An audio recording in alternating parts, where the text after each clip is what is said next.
Hello class 8, welcome to Zenith Guru. मैं हूं निकी पंडित और आज हम करने वाले हैं रिप्रोडक्शन इन एनिमल्स के बेक एक्सरसाइज के क्वेश्चंस। तो ऑलरेडी हम चैप्टर कंप्लीट कर चुके हैं एंड आई होप कि चैप्टर आपको अच्छे से समझ में आया होगा। So let's start today's class and मेरी आवाज़ आप सबको आ रही होगी, राइट? चलिए सो स्टार्ट करते हैं। फिर हम आज का पहला क्वेश्चन है हमारा, explain the importance of reproduction in organism. तो ऑर्गेनिजम्स में रिप्रोडक्शन की इम्पोर्टेंस क्या है? बेसिकली देखो, अगर रिप्रोडक्शन नहीं होगा, ठीक है, तो हमारी जनरेशन आगे नहीं बढ़ पाएगी। Basically reproduction is a vital phenomena in this planet, जहाँ पे जो ह्यूमन हैं, जो एनिमल्स हैं, वो क्या करते हैं, अपने ही जैसे यंग वंस को प्रोड्यूस करते हैं। That is called reproduction. Clear है? So reproduction is the vital phenomena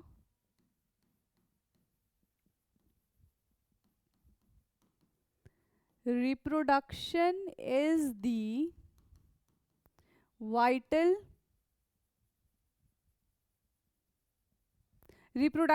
the vital phenomena on this planet,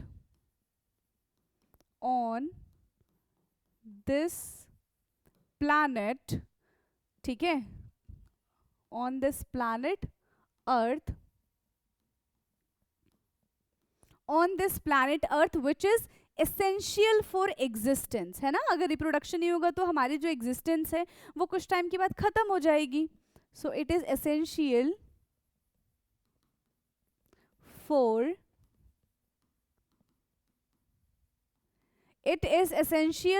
existence and continuity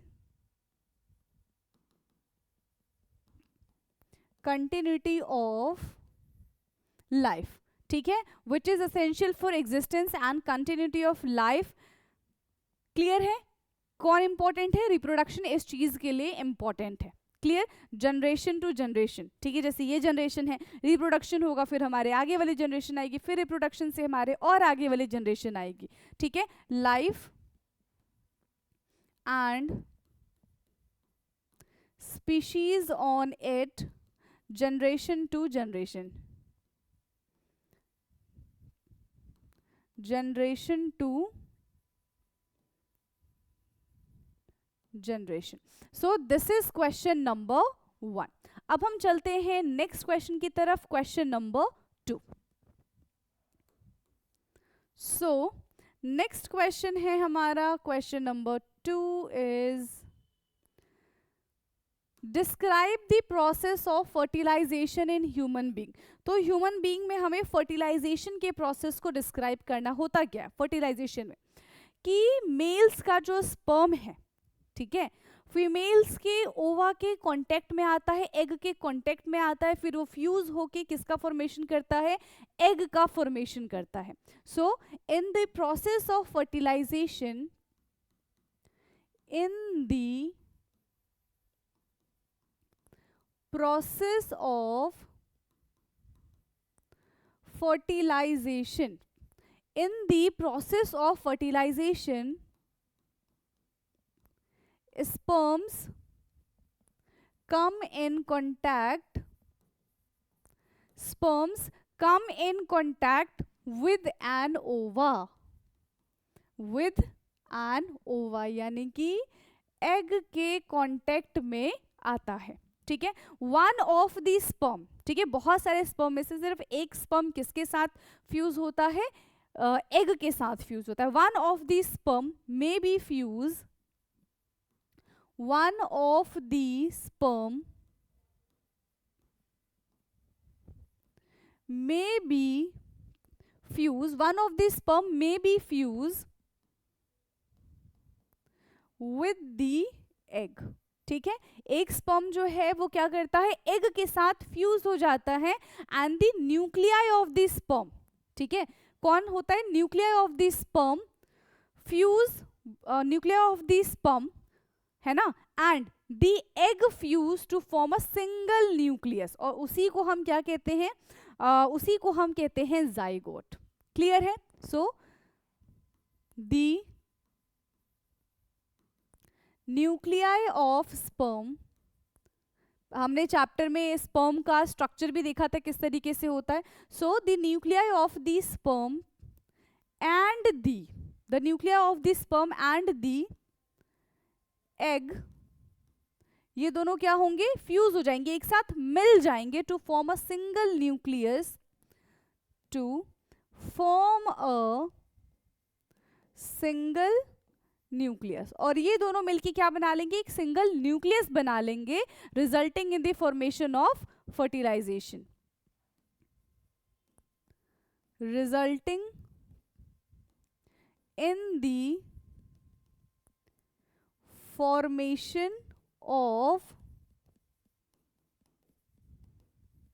fertilization, and hence this process is called, and hence it's make zygote. ठीक है, और नहीं, formation of fertilized egg called zygote. ठीक है, इसको क्या बोलेंगे हम, जाइगोट बोलेंगे. ह्यूमन बीइंग में फर्टिलाइजेशन जो होता है वो फीमेल बॉडी के अंदर होता है, इसको हम कहते हैं internal fertilization. Okay, so in human being, in human being fertilization takes place inside the female body, inside the female body. ठीक है, फर्टिलाइजेशन किसके अंदर होता है, फीमेल बॉडी के अंदर होता है, inside the female body, and this is called internal fertilization, और इसको हम इंटरनल फर्टिलाइजेशन भी कहते हैं. क्लियर, तो ये था हमारा question number 2. Now next question, question number 3. Okay, तो 3 है हमारा यहाँ पे, choose the appropriate answer, choose the appropriate answer. Okay, so internal fertilisation occur, internal fertilisation कहाँ पे होता है, in a female body, outside female body, in a male body, outside male body. तो बेसिकली फर्टिलाइजेशन फीमेल बॉडी के अंदर होता है, that's called internal fertilisation. So for question number 3, which option is correct, option 1 is correct. Now, a tadpole develop into an adult frog by the process of, तो tadpole adult में convert हो जाता है, उस process को क्या कहेंगे, fertilization. ठीक है, मेटामॉर्फोसिस, एम्बेडिंग या फिर बर्डिंग, तो उस प्रोसेस को हम कहते हैं मेटामॉर्फोसिस. क्या कहेंगे उस प्रोसेस को, Metamorphosis. Now the third one is the number of nuclei present in a zygote is, zygote के अंदर कितने न्यूक्लियाई प्रेजेंट होते हैं, सिर्फ 1. सो ये था हमारा question number 3. Let's move to question number 4. Okay, so this is true and false.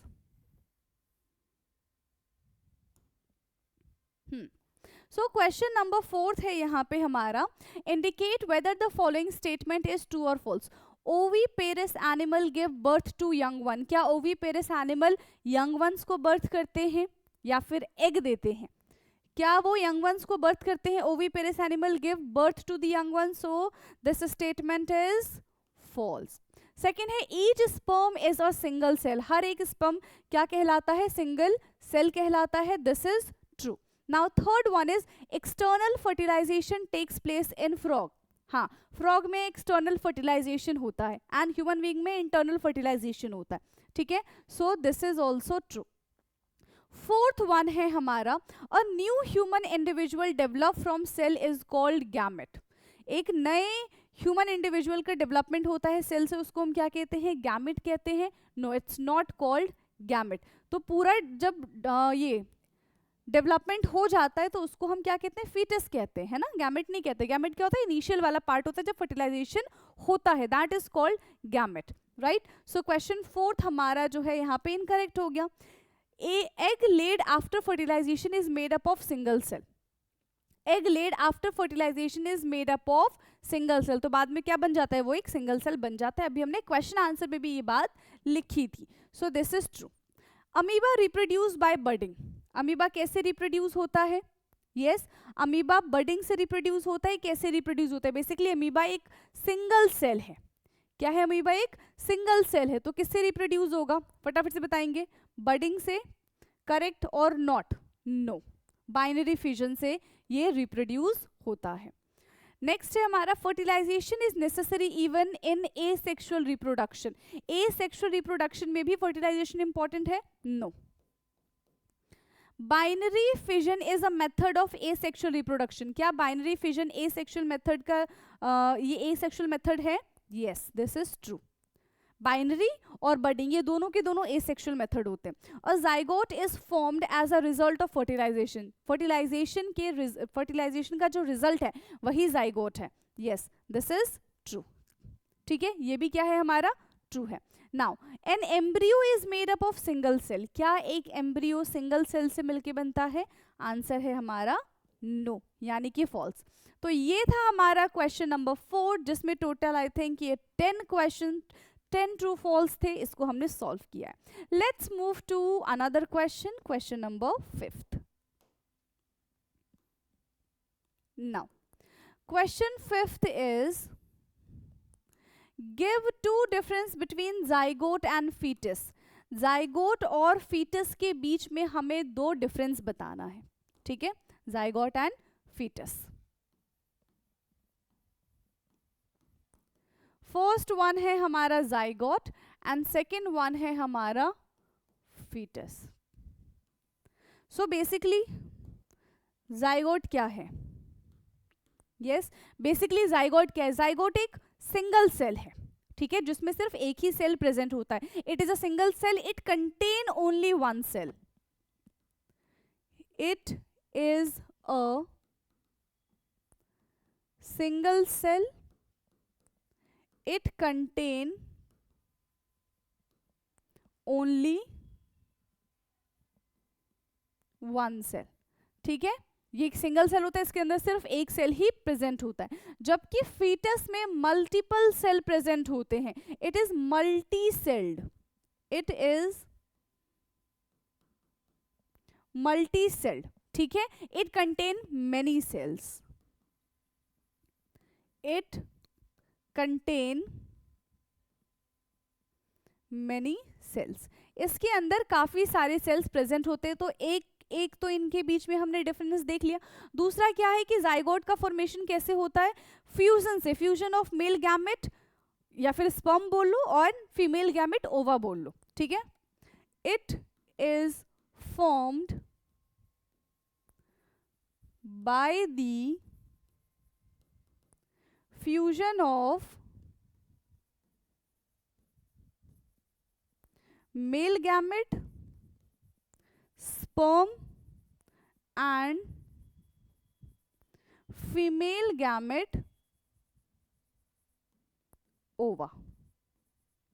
ठीक है, male gamete is sperm and female gametes ओवा। जबकि फीटस क्या है? फीटस एक डिवीजन है, ठीक है, repeated division of the zygote. So it is formed, it is formed by the repeated division of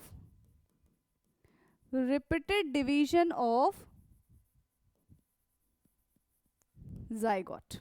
ठीक है, सो ये था हमारा क्वेश्चन नंबर 5। फटाफट से इसको नोट डाउन करेंगे, फिर हम चलते हैं क्वेश्चन नंबर 6 की तरफ। So write it down fast now. Next question, question number 6th. So question 6th is define asexual reproduction, describe two method of asexual reproduction in animals। Okay, तो हमें बताना है कि asexual reproduction क्या होता है। बेसिकली जहां पे सिंगल पेरेंट का इन्वॉल्वमेंट होता है उसको हम कहते हैं asexual reproduction।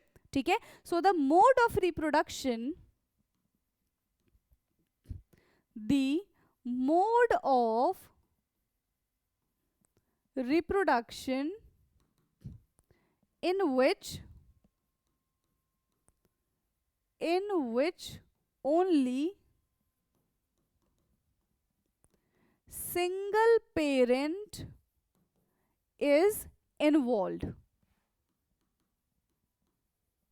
ठीक है, ये एक ऐसा मोड ऑफ रिप्रोडक्शन है जहां पे सिर्फ सिंगल पेरेंट्स का ही इन्वॉल्वमेंट होता है.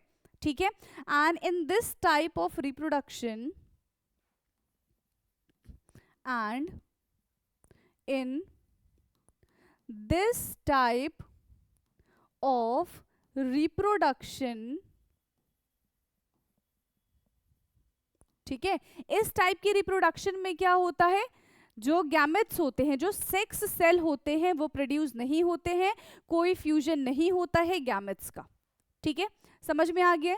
So in this type of reproduction, इसको या तो आप सेक्स सेल बोल लो, ठीक है, gametes are not produce, gametes are not produce. इसमें गैमेट्स प्रोड्यूस नहीं होते हैं and no fusion of gametes takes place, and no fusion of gametes takes place. कोई गैमेट्स का फ्यूजन यहां पे नहीं होता है. क्लियर है? For the reproduction of for the reproduction of zygote, या फिर हम इसको ऑफस्प्रिंग भी बोल सकते हैं. So asexual reproduction takes place किस में होता है? अमीबा में होता है, हाइड्रा में है, स्टारफिश है, ईस्ट है, इन सब के अंदर क्या होता है? एसेक्सुअल रिप्रोडक्शन होता है. ठीक है, asexual reproduction, asexual reproduction takes place in, किसमें होता है? ईस्ट ले लो, अमीबा ले लो, अमीबा है, ईस्ट है, हाइड्रा है, ये सारे के सारे एग्जाम्पल हैं. ठीक है, समझ में आ गया? ये सारे के सारे क्या है? एग्जाम्पल है एसेक्सुअल रिप्रोडक्शन के. Describe two method of asexual reproduction. दो मेथड के बारे में बताना है जो हमने इस चैप्टर में पढ़ा. फर्स्ट मेथड हमने पढ़ा है बाइनरी फिजन एंड दूसरा मेथड हमने क्या पढ़ा है? बर्डिंग, है ना. फर्स्ट हमने पढ़ा है binary fission.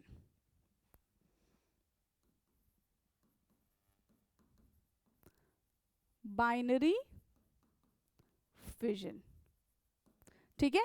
First one is binary fission. अब बाइनरी फिजन में क्या होता है? तो इसमें आप ये देखोगे कि जो सिंगल पेरेंट है, ठीक है, सिंगल पेरेंट के जो सेल है वो डिवाइड हो रहे हैं उनके डॉटर सेल में. ठीक है, एक सेल जो है वो 2 में डिवाइड हो रहा है, फिर फर्दर 2 का 4 हो रहा है, फिर 4 का 8 हो रहा है. इस तरीके से इनमें डिवीजन हमें देखने के लिए मिलता है. ठीक है, so single parent cell is divided into 2 equal individuals. Single parent cell is divide into 2 individuals. ठीक है, जो सिंगल पेरेंट है वो 2 इंडिविजुअल सेल में डिवाइड हो जाते हैं. इंडिविजुअल सेल, यहां पे एग्जांपल ले लेते हैं इन अमीबा. ठीक है, अमीबा में हमें बाइनरी फिजन देखने के लिए मिलता है. तो मान लो कि ये हमारे पास एक अमीबा है, इसमें न्यूक्लियस होगा, ये अब क्या करेगा? ये ब्रेक हो जाएगा. इसमें ये 2 है, ये यहां से क्या हो जाएगा? ब्रेक हो जाएगा. तो एक यहाँ पे अमीबा हमको ये मिल जाएगा और एक अमीबा हमको यहाँ पे मिल जाएगा. तो इस तरीके से हमें यहाँ पे इसमें फ्यूजन देखने के लिए मिलेगा. ठीक है, इसका इसका ब्रेकडाउन देखने के लिए मिलेगा. फिर सेकंड हम बात करते हैं यहाँ पे बडिंग के बारे में. ठीक है, सेकंड क्या है यहाँ पे? बडिंग. तो बडिंग में क्या होता है? हमारे पास एक हाइड्रा है. ठीक है, हमारे पास क्या? एक हाइड्रा है. तो मान लो कुछ इस तरीके से हमको दिखेगा ये हाइड्रा. इसमें छोटा सा बर्ड निकला हुआ है. ये क्या होगा? धीरे धीरे ये जो बर्ड है ये ग्रो होने लगेगा, है कि नहीं है?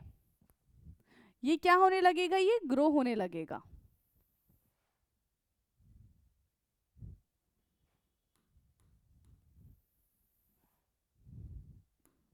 ठीक, इससे ये बना, अब ये थोड़ा और ग्रो हो गया, ठीक है, ये क्या हुआ, थोड़ा और ग्रो हो जाएगा, फिर टाइम के साथ ये और बढ़ेगा, मान लो ये इतना ग्रो हो गया, अब कुछ टाइम के बाद ये डिटैच हो जाएगा, यहां से ये निकल ही जाएगा और अपना एक नया प्लांट बना लेगा, ठीक है, और क्या हो जाएगा, ये इससे डिटैच हो गया और अपना ये कि नया प्लांट का फॉर्मेशन कर लेगा, इसको हम क्या बोलते हैं, बडिंग बोलते हैं। किस में देखने के लिए मिलता है हमको बडिंग, हाइड्रा में देखने के लिए मिलता है, सो ये है हाइड्रा। क्लियर, तो ये था हमारा question number 6। Now question number 7।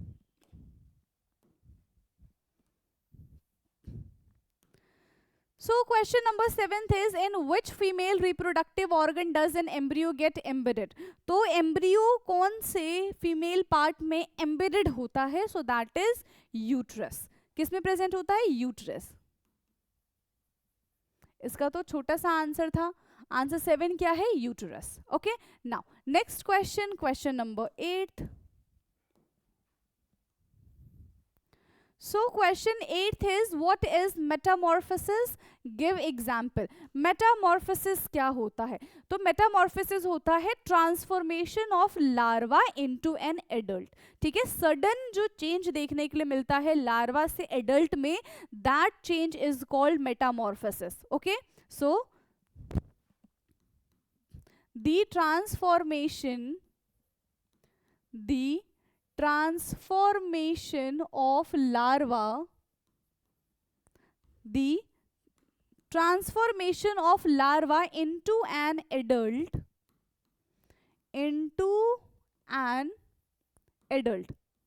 the transformation of larva into an adult, sudden and abrupt, है ना, sudden and अब्रप्ट, जो ऐसी चेंज जो हमें नोटिसेबल हो, ठीक है, सडन एंड अब्रप्ट चेंज, ठीक है, वेट, पी और टी है, ठीक है, abrupt change in the body of N,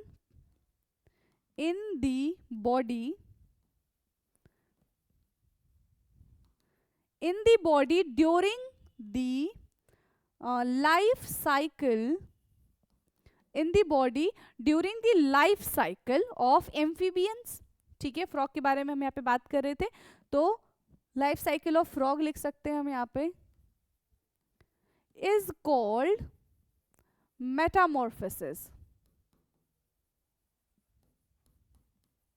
is called metamorphosis। Okay, example है, फ्रॉग है, बटरफ्लाई का भी यही सीन होता है, तो ये इसके आंसर्स है। Okay, so this is question number 8। Now move to question number 9। So question 9 is, differentiate between internal fertilization and external fertilization. तो इंटरनल फर्टिलाइजेशन क्या होता है, एक्सटर्नल फर्टिलाइजेशन क्या होता है, inside the body is internal fertilization, outside the body is external fertilization, यही होता है। चलो, इंटरनल फर्टिलाइजेशन,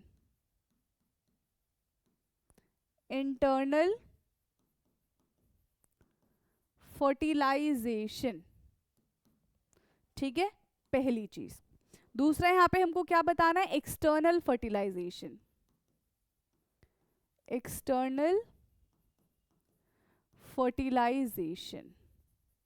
आप एस भी लिख सकते हो, आप जेड भी लिख सकते हो। चलो, तो इंटरनल फर्टिलाइजेशन क्या है, जहां पे mail gamete and female gamete fuse होते हैं इनसाइड द फीमेल बॉडी, ठीक है, तो उसको हम क्या बोलेंगे, इंटरनल फर्टिलाइजेशन बोलेंगे। Okay, the fusion of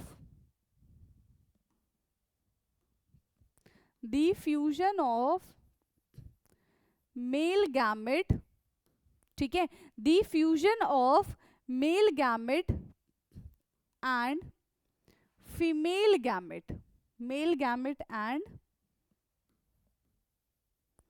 female gamete. अब देखो मेल गैमेट क्या होता है, ये ऑलरेडी हम डिस्कस कर चुके हैं, that is a sperm, female gamete is ova या फिर एग, ठीक है. So the fusion of male gamete and female gamete occur inside the body of a female, है ना, occur, female gamete occur inside the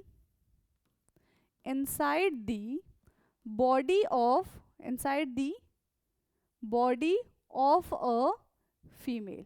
तो ये सारी चीजें किसके अंदर हो रही है, फीमेल बॉडी के अंदर हो रही है, body of a female partner. ठीक है, सच एज, जैसे कि human being, such as human being.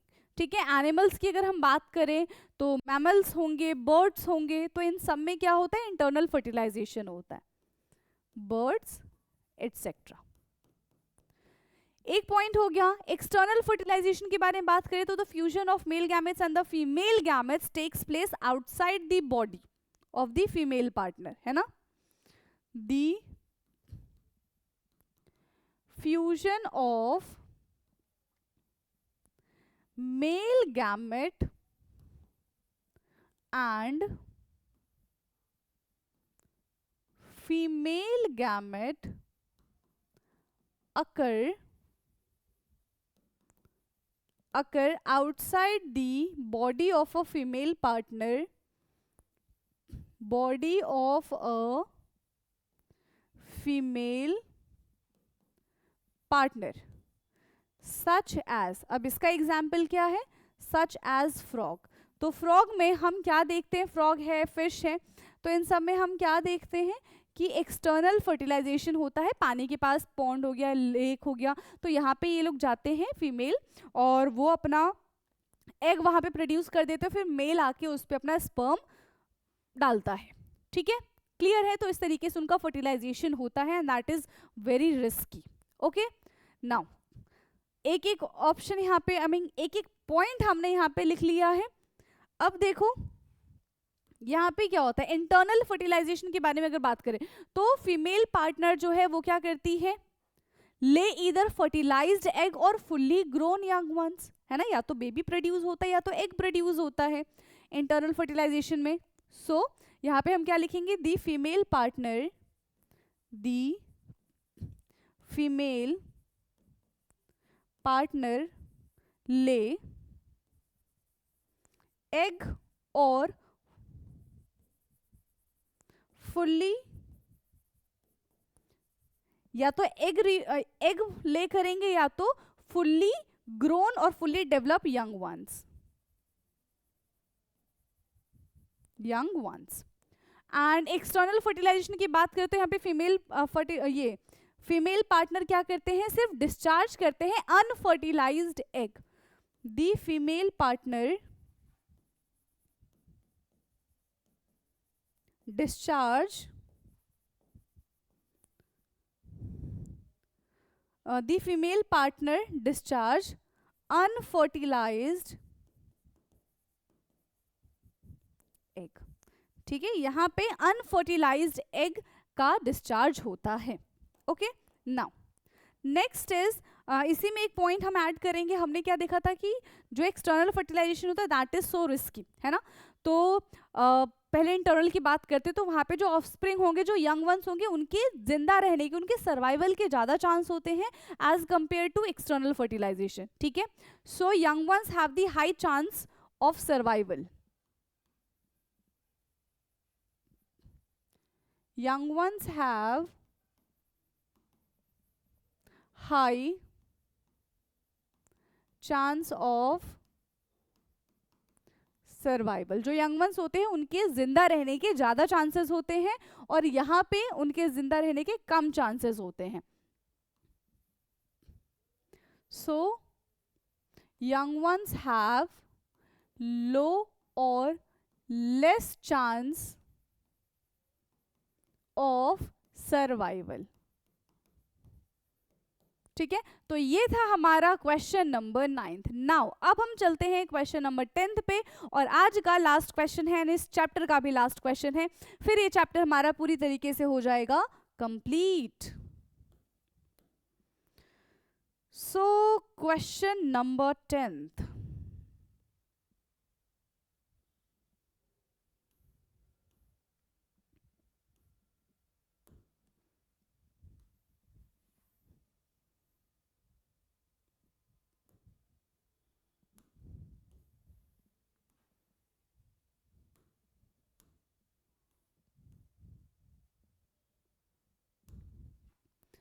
So this is question number 10th और हमें इसको करना है फिल।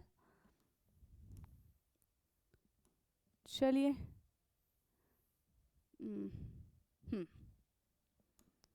तो आई होप कि आपको दिख रहा होगा, हमारा क्वेश्चन ही खत्म हो गया तो इसको हटा देते हैं। ठीक है, अब क्या है, अब क्वेश्चन रीड कर लेते हैं। So complete the crossword puzzles using the hint given below. First क्या है, the process of fusion in of the gamete, the process of fusion of the gamete. तो फर्स्ट कहाँ पे लिखा है 1, पहला ही लिखा हुआ है 1। तो process of fusion of gametes, इसको हम क्या बोलते हैं, फर्टिलाइजेशन। तो FERTILIZATION, आप SATION भी लिख सकते हैं। फिर क्या है, द टाइप ऑफ फर्टिलाइजेशन इन हेन। तो हेन में किस टाइप का फर्टिलाइजेशन होता है, 6th पार्ट। हेन में किस टाइप का फर्टिलाइजेशन होता है, internal fertilization, INTERNAL, internal fertilization in hen. The term used for bulge observed on the outside of the body of hydra, तो उसको क्या कहते हैं हम, बेसिकली उसको हम कहते हैं birds, BUDS। Now egg are produced here, कहाँ पे egg produce होता है, so egg are produced in ovary, OVARY। Egg कहाँ पे प्रोड्यूस होता है, ओवरी में प्रोड्यूस होता है। Now down, sperm are produce in these male reproductive organ. तो मेल के किस रिप्रोडक्टिव ऑर्गन में स्पर्म प्रोड्यूस होता है, यस किस रिप्रोडक्टिव ऑर्गन में स्पर्म प्रोड्यूस होता है, टेस्टिस में स्पर्म प्रोड्यूस होता है। ठीक है, सो TES, ठीक है, क्या हो जाएगा, TES, और आई थिंक नहीं TES IS नहीं होगा। ठीक है, TES और TES, टेस्टिस।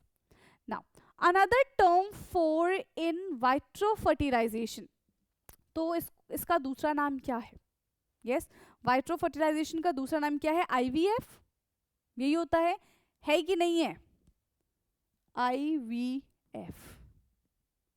क्लियर, तो ये था हमारा क्वेश्चन नंबर 3rd। नाउ इसके बाद है दीज एनिमल्स ले एग, तो कौन से एनिमल एग ले करते हैं, 4th देखो कौन से एनिमल एग ले करते हैं, इट्स ओवीपेरस। ठीक है, OVIPAROUS, it's oviparous. Now the last, no हाँ, the type of fission in amoeba, amoeba में किस टाइप का फिजन होता है, बाइनरी फिजन होता है, सो इट्स BINARY। ठीक है, अमीबा में किस टाइप का फिजन हो जाएगा, सो अमीबा में बाइनरी फिजन हो जाएगा। और इसी के साथ हमने रिप्रोडक्शन इन एनिमल के हर एक क्वेश्चन को यहाँ पे डिस्कस किया है। एंड आई होप कि अब आपको इस चैप्टर से रिलेटेड कोई भी डाउट नहीं होगा, राइट। अब नेक्स्ट टाइम हम न्यू चैप्टर स्टार्ट करेंगे, तब तक के लिए आपको इस चैप्टर को खुद से भी एक बार पढ़ना है, एंड इसके क्वेश्चन आंसर भी खुद से पहले लिख के देखना है। ठीक है, एंड जो भी डाउट होगा आप कमेंट करके पूछ सकते हैं। आज की क्लास हम यहीं पे एंड करेंगे, बाकी का discussion will do in next class. तब तक के लिए पढ़ते रहिए। Thank you so much.